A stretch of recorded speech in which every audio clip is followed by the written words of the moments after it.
महाराष्ट्रातील विधानसभेच्या निकालाला 5 ते 6 दिवस झालेले आहेत आणि हा 5-6 दिवसामध्ये एवढं राजकारण फिरत आहे ना महाराष्ट्राचं, त्याबरोबरच देशात सुद्धा भरपूर आणि अविश्वसनीय.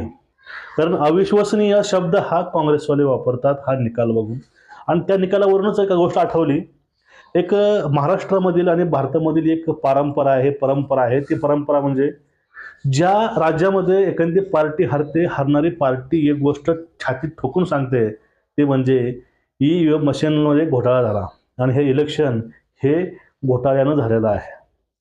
आता बघा यावरून जी गोष्ट अजून एक आठवली, ते म्हणजे एका विशिष्ट राज्यामध्ये ज्यावेळेस आपण निवडणूक जिंकवतो त्या ठिकाणची लोकशाही वाचते, त्या ठिकाणी आपण निवडणूक हारतो, तिथली लोकशाही हे धोक्यामध्ये असते.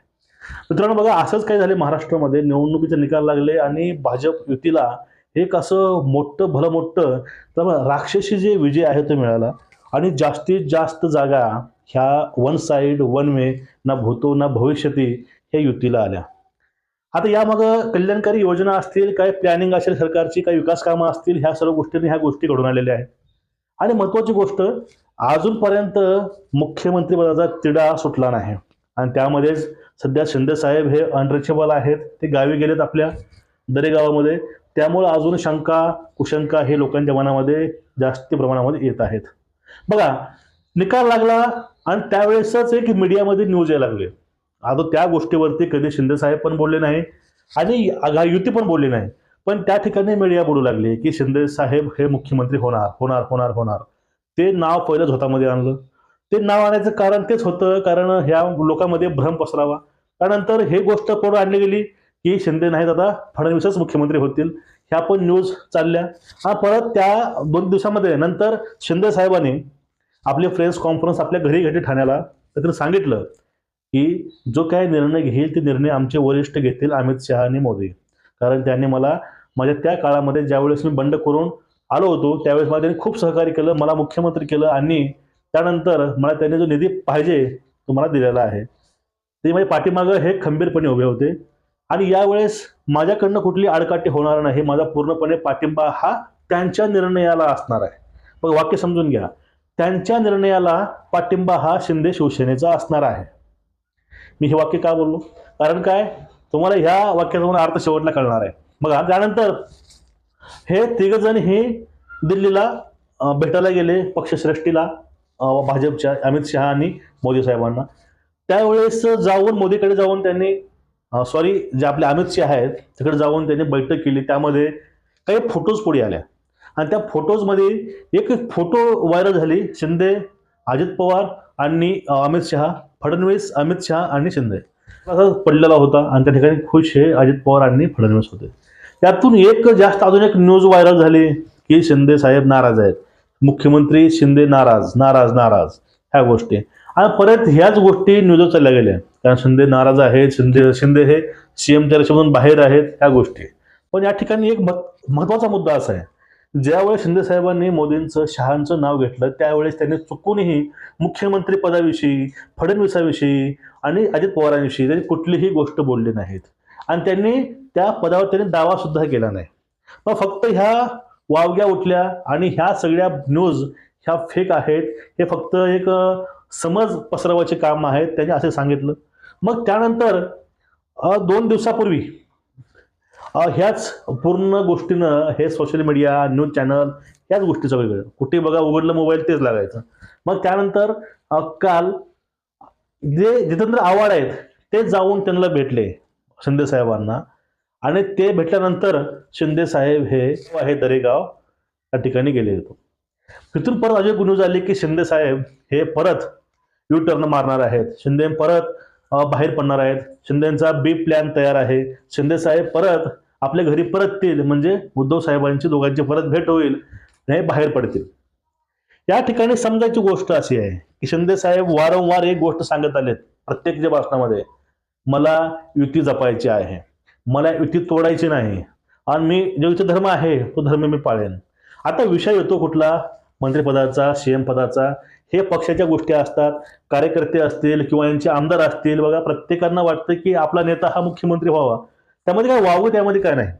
जर नियमानं पाहिलं गेलं तर सध्या मनुष्यबळ हे जास्त फडणवीस साहेबांचं आहे, म्हणजे सीएमची खुर्ची आहे ते भाजपकडे असणार आहे. पण एक कार्यकर्ता म्हणून, एक मतदार म्हणून आणि एक पक्षाचे नेतृत्व म्हणून त्यांच्या पाठीमागं ह्यांचा लागत असतो की सीएम हा आपलाच हवा, मुख्यमंत्री आपला असावा. ही स्वाभाविक गोष्टी आहेत, त्यामध्ये काही विशेष नाही. पण त्या ठिकाणी एक मुद्दा असा येतो, त्या ठिकाणी एक गोष्ट जास्त बोलतात की शिंदे साहेबांना भेटायला शरद पवारांचा खास माणूस गेला होता, जितेंद्र आव्हाड.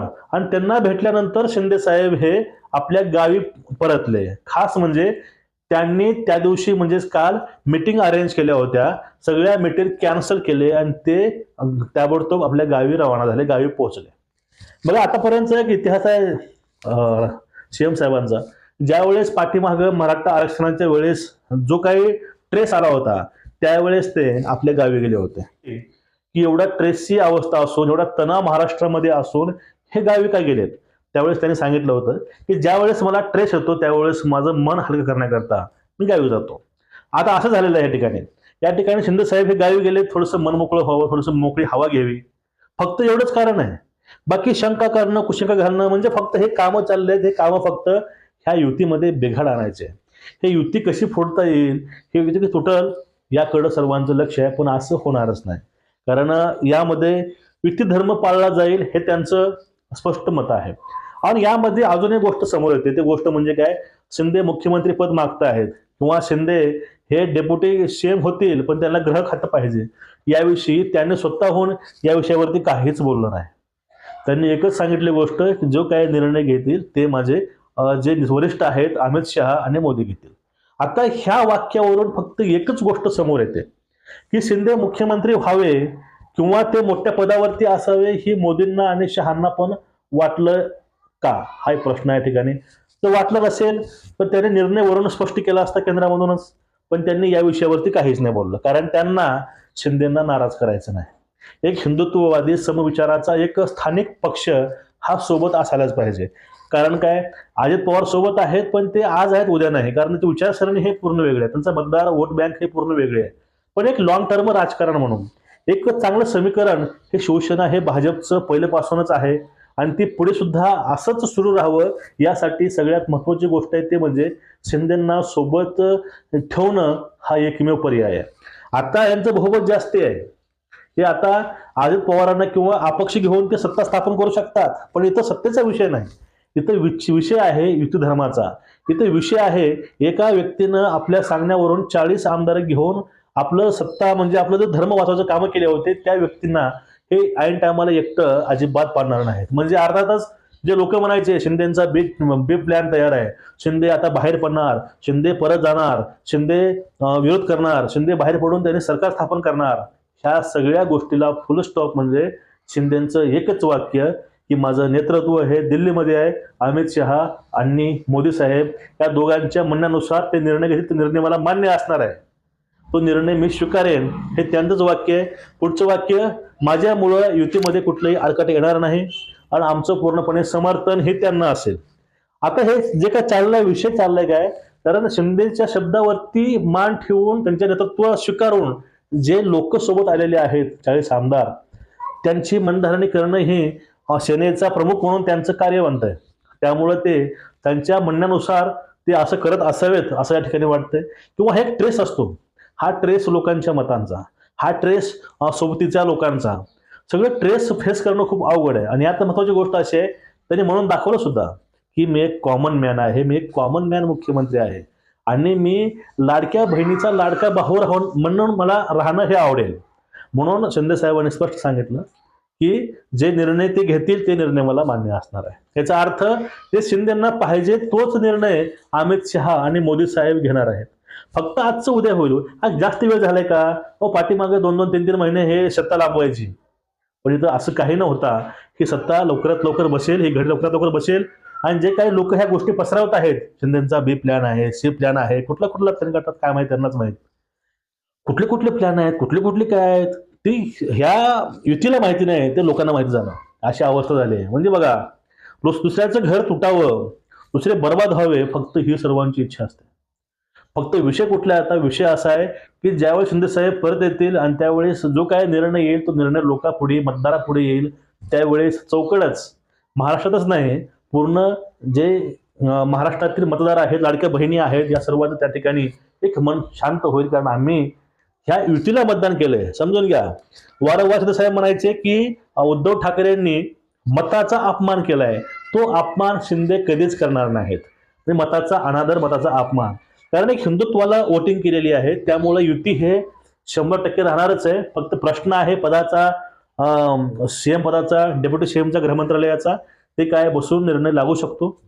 पण हे जे काही आहे बी टीम सी टीम प्लॅन हे असं काही नाही, कुठली तयारी नाही, काय नाही. शिंदे ही तीच चूक करणार नाहीत जी चूक उद्धव ठाकरेंनी केली आहे. तर तीच चूक केली तर मग फरक उरला काय शिंदे साहेबांमध्ये आणि उद्धव साहेबांमध्ये. हा एक महत्त्वाचा व्हिडिओ होता. आपल्यापर्यंत हा मॅसेज पोहोचवा वाटला म्हणून हा लहानसा प्रयत्न केलाय. नमस्कार.